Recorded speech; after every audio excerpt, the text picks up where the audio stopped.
જેતપુરના જેતલસર ગામ પાસે આવેલી જાણીતી હોટલ વ્રજવાટિકામાં અચાનક વિકરાળ આગ ફાટી નીકળી હતી। આગ એટલી ભીષણ હતી કે દૂર દૂર સુધી ધુમાડાના ગોટેગોટા દેખાતા હતા।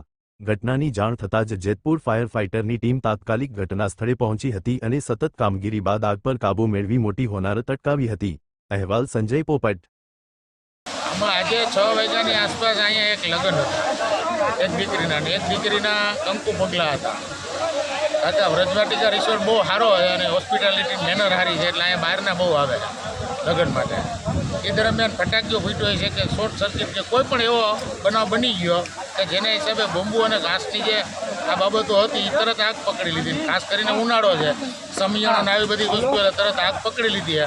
પણ કુદરતની મહેરબાની છે કે 2000 જેટલા માણસો અંદર રહી છે, મહેમાનો, પણ એ કોઈને કાંઈ જાનહાની થઈ હોય કે કોઈ દાજી ગયું કે એવું કંઈ બનાવ નથી ભાઈ।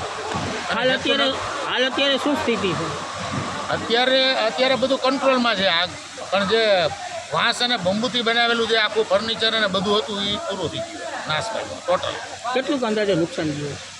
હવે નુકસાન તો મારી દ્રષ્ટિએ 40-50 લાખનું નુકસાન, અને હજી એનો ચોક્કસ આંકડો તો જાણવા મળે તે ખબર પડે, પણ 40-50 લાખ ઉપર નુકસાન થાકું।